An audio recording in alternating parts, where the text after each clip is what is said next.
Ghana Bar Association has called for a cessation to the politicization of the judiciary, decrying the growing trend of viewing judicial matters through a political lens. The GBA also expressed concern about the escalating tension ahead of the general elections, warning that it should not be taken lightly. President of the GBA, Yaw Champon Boafo, made these remarks at the remembrance service for the matters of the rule of law held at the Calvary Baptist Church here in Accra. Let us not take anything for granted. Let us not get ahead of ourselves. There's a lot to be done to have a truly functioning democracy, working at full throttle that guarantees and oils our individual and collective aspirations and development. Let us have the awareness and consciousness of our past travails, struggles and failures to get to where we are now and rededicate ourselves to doing our best not to go back to those dark days. As citizens, it is our collective duty to ensure that whatever we do, whether in word or in deed, should not create fertile conditions for military adventurers to take advantage to truncate our democratic journey. All of us have a role to play to make sure that violence, lawlessness, and vigilantism have no place in our democracy and political engagements, especially in the registration of voters and during and after general elections. Specifically, I speak to leaders and members of all the leading political parties, the Electoral Commission, the security agencies, and the government. To the youth, who are invariably exploited and manipulated by some political actors, I urge you to be purposeful in life. Channel your energies and exuberance into meaningful ventures. Do not fall for and be misled by unscrupulous politicians to engage in acts that destabilize our nation only for crumbs. I dare say, you are worth more than some few Ghana cedis and a pack of cooked rice. The 2024 general elections are little. The 2024 general elections are a little over 5 months away. It is not in doubt that the stakes are even higher.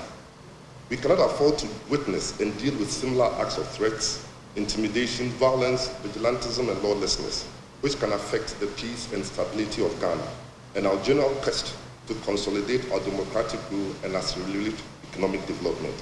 Yet still, the marking of a day like this should serve as a constant reminder of the need of the state, government, and management of the judicial service to enhance the security and safety of judges at all levels of the judiciary. You heard there the president of the Ghana Bar Association. Let's get on to Zoom now and speak to the deputy national organizer of the National Democratic Congress, Elikem Kotoko, and also bring back MPP's Deputy General Secretary, Haruna Mohammed. Gentlemen, thank you very much for joining me. Let me start with you, Elikem. What do you make of the president of the Ghana Bar Association's comment? Thank you, my brother, and good afternoon to your cherished viewers. I want to commend the president first and foremost for being firm to make those comments, but I think that it leaves much to be desired, knowing very well that right from the very inception of this particular regime, there has been a lot of atrocities committed by assigns within government who have been let loose, and I can recount for you instances where hoodlums from the party went to misconduct themselves at Ayawaso West Wogon. Some went to the High Court in Kumasi to do same. Others assaulted a police officer on duty in the Flagstaff in the seat of government. And you have even heard the likes of Kandapa make some comments that suggest that even verdicts that are coming out from the judiciary is lopsided and seemingly in line with a particular political party, which doesn't spell well for us. You will definitely not forget Kennedy Japon's very reckless and unguarded commentary in the past. You will not forget the Martin Amidou's position on criticizing even the judiciary, etc. I expect the GBA president, Mr. Boafo, to be bold enough, man enough, and be able to at least give a word of advice to the judges also. What he enumerated, that there are no MPP judges or no non-NDC judges or nobody through interview is asked where they belong. We all know all that. But when there's a certain impression created by the judiciary, it gives reason for everybody to believe so. This is why Ghanaians have actually raised concerns about that. It must be stated as a matter of fact that never anywhere did the NDC, for instance, want to raise any tensions within this country. But if you, the GBA, sat aloof and listened to the likes of Brian Champon say that they are never going to hand over power to the NDC, even if the NDC wins. Such reckless and irresponsible comment that should be condemned even by the president to demonstrate that he is truly a believer in democracy. They didn't do anything. Then the president himself also, I am pardon my language, but in a very infantile manner, also went to stress on the same commentary, stating that he will hand over power only to Baumia. Then you recall the others like Lokomi, etc. And so I think that the GBA president is doing something right, but he's been a bit of a, permit me to say that he demonstrated a bit of cowardice by not being bold enough to even say that, look, we would want as an association to as well send a word of advice or admonition to the judiciary in general that they should also be firm on their verdict, etc. So that it doesn't look like what Kandapa said, that verdicts are looking in one way and it doesn't augur well for our democracy. Elikem, I'll come back to you, but let me go straight to Haruna. Are you still with us, Haruna?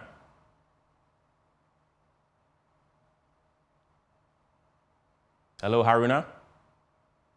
Hello, I'm here. Right. Elikem has made his point that, they should be fair in their judgment, or the Ghana Bar Association should also, caution the judiciary and all that. What do you make of that? Let's start with the judiciary. Thank you very much. I listened to him and I was very surprised and asked myself the kind of leaders that we are producing in this country. We all know that law works for every democratic nation, and we as MPP founded on democratic credentials are very well aware that the judicial system in this country is independent and works for every citizen of this country. You would hear the NDC in most of the cases attack the judiciary and say all manner of things, and when they win in court on a particular matter, for example, if you take Jomoro, they were very grateful to them. These are the same judges.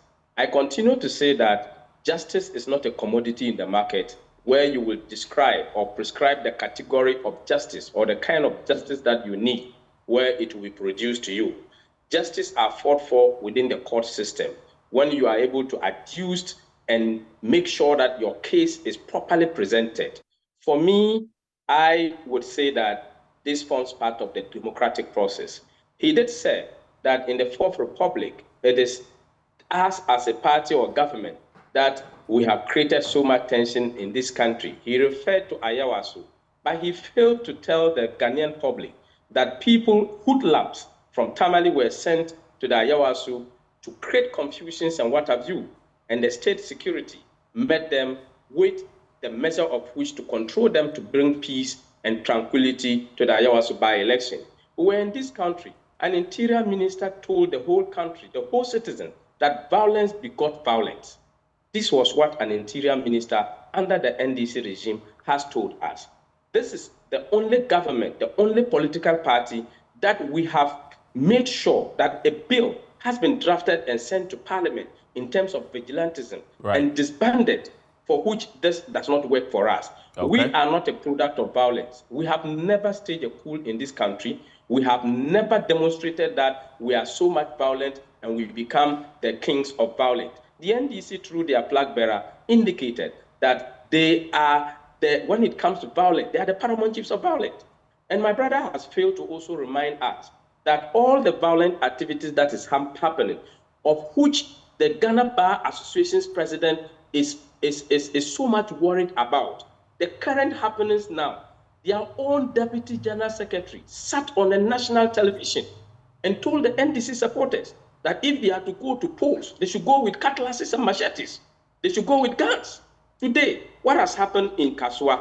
Today, what happened in other registration centers? It is some of these reckless comments that is going to affect the democratic credentials of our nation. And the NDC should be the last party to be talking about that. I thought that we are going to interrogate the discussion that has been put forward by the president of the Ghana Bar Association. It is something all of us are worried. When there is chaos in this nation, when bullets are flying, when cutlasses are thrown, it doesn't know MPP, it doesn't know NDC. And that is what we must all be worried about. And that is why we have to work towards to make sure that we build a peaceful nation. It is their flag bearer who went to talk about they should build their, make sure that their lawyers become judges. They will have NDC judges here and there. We don't have MPP judges.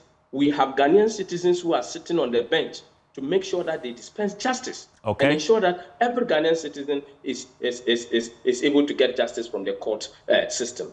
Elikem, do you feel the judicial service is politicized? The last time I checked, their own minister, Kandapa, made us believe so. And did you say the gentleman is the Deputy General Secretary of the NPP? Yes, he is.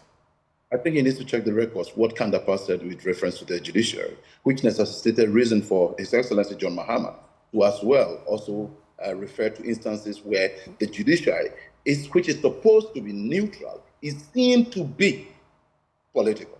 And so if there's that impression being created, you would ask yourself, why would the likes of Martin Amidu, why would the likes of Brianna Champon, Kennedy Japan, etc., do the things they did?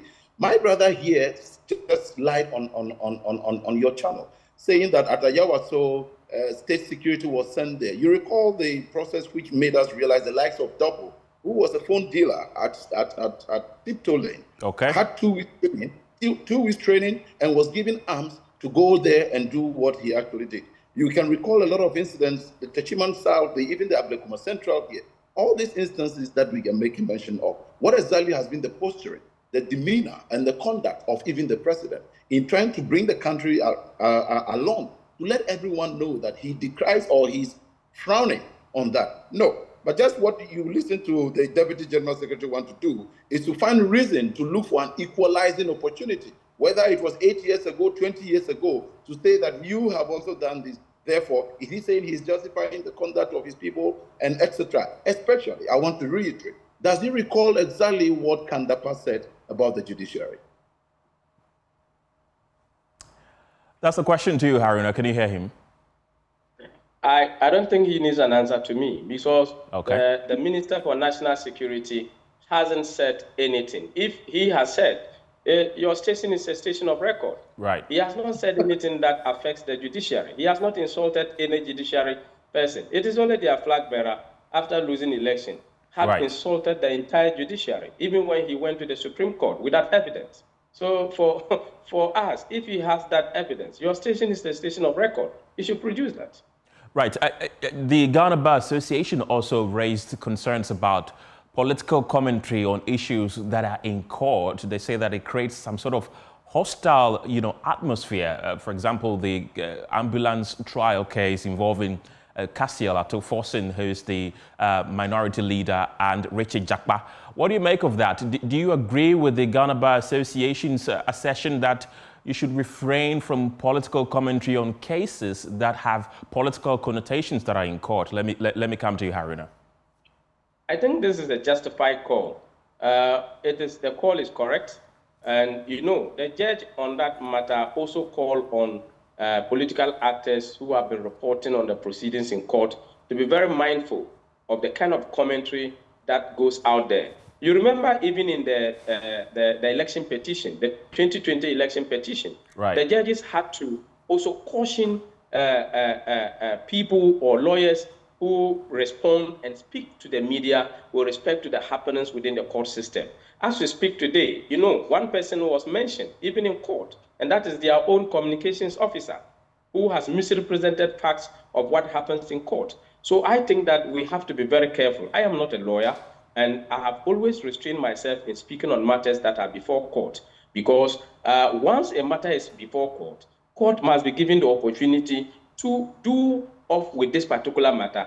Thereafter, then we can discuss the merit of the judgment. And that I believe that this call is in the right direction.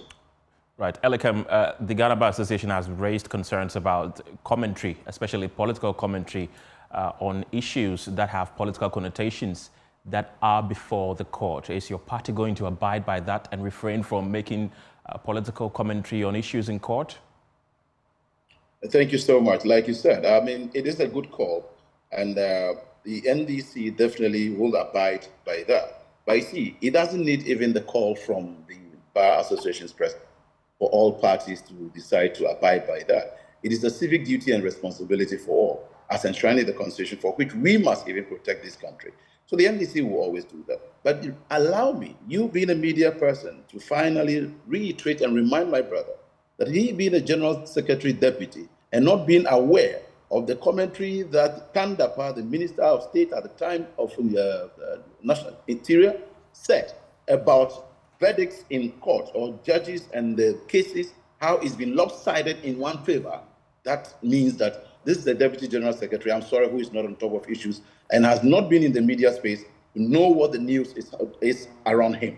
And that is so sorry, because I am so sure that you as a media person can confirm that as well now on what Kandapa said at the time. The reason it's very important is because if you have your own Minister of State saying so, it means that there's something wrong somewhere and he's trying to point us. But that aside, the truth remains that the NDC has been, you see, when you want to rope in His Excellency John Mahama over some of these things, one laughs, but I mean, there's a need to set the record straight.